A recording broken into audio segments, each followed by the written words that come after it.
ইরানের কাছে আরো একবার নতি স্বীকার করতে বাধ্য হলো যুদ্ধবাজ ডোনাল্ড ট্রাম্প। ইরানের বিরুদ্ধে যে নৌ অবরোধ শুরু করেছিল আমেরিকা যুক্তরাষ্ট্র, সেই নৌ অবরোধ উঠে গেল আজ।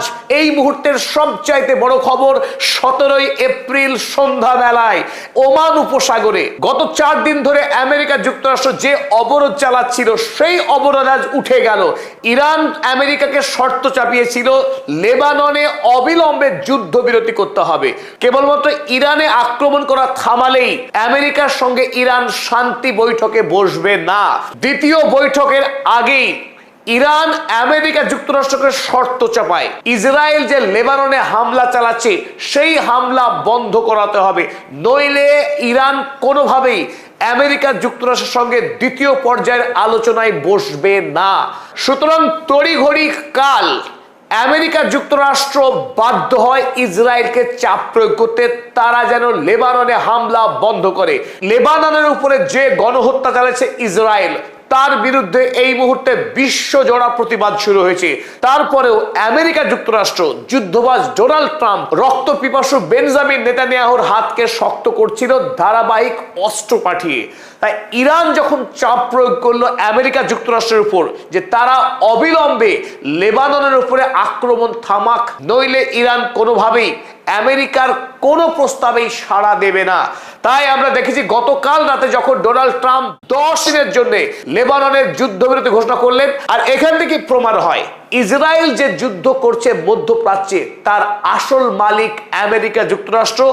এতদিন ধরে ইসরায়েল এবং আমেরিকার মধ্যে যে রাষ্ট্রীয় কূটনীতির কিঞ্চিত ফারাক ছিল, অন্তত লজ্জার একটা আবরণ ছিল, সেই আবরণও কিন্তু কালকে ঘুচে গেল। ইসরায়েলের পক্ষে এই পৈশাচিক রাষ্ট্রপতি ডোনাল্ড ট্রাম্প তিনি যুদ্ধবিরতি ঘোষণা করলেন। অর্থাৎ লেবাননে যত আক্রমণ হচ্ছিল, সেই হোয়াইট ফসফরাসের আক্রমণও, তার জন্য সরাসরি দায়ী ডোনাল্ড ট্রাম্প।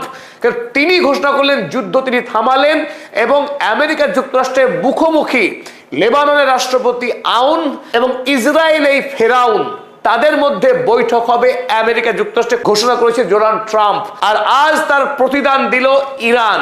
আজ ইরান ঘোষণা করেছে হরমুজ প্রণালী। 8 তারিখে আমেরিকার সঙ্গে প্রথম যখন যুদ্ধবিরতি হয়েছিল, সেই দিন হরমুজ যেভাবে খোলার কথা ছিল, সেই অবস্থায় আজ নতুন করে আরো একবার হরমুজ প্রণালী খুলে দিল ইরান। আর হরমুজ প্রণালী খোলার খবরের সাথে সাথেই বিশ্ব বাজারে তেলের দাম 10% কমে গেছে। ফলে বিশ্বের মানুষ এই মুহূর্তে কিঞ্চিত স্বস্তির নিঃশ্বাস ফেলছে। অন্তত তেলের দাম কিছুটা হলেও কমেছে ইরানের সৌজন্যে।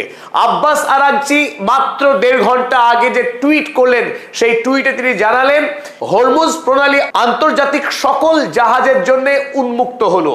In line with the ceasefire in Lebanon, লেবাননে যেহেতু যুদ্ধবিরতির ঘোষণা হয়েছে, তাকে সম্মান জানিয়ে the passage for all commercial vessels through the strait of Hormuz is declared completely open for the remaining period of ceasefire. পৃথিবীর সমস্ত বাণিজ্যিক জাহাজের জন্য হরমুজ প্রণালী সম্পূর্ণরূপে উন্মুক্ত করা হলো যুদ্ধবিরতির সময়ের জন্য।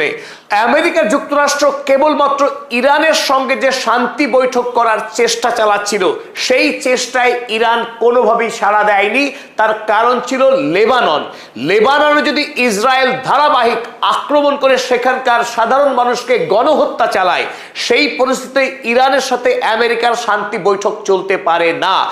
এই মুহূর্তে গোটা মুসলিম বিশ্বের ইরান যে সত্যিকারের দায়িত্বশীল নেতা, ইরান অন্য দেশের মুসলিম রাষ্ট্রের উপর যে অত্যাচার হচ্ছে পশ্চিমী দুনিয়ার দ্বারা, সেই অত্যাচার বন্ধ করতে বদ্ধপরিকর, তা আরো একবার দেখালো ইরান।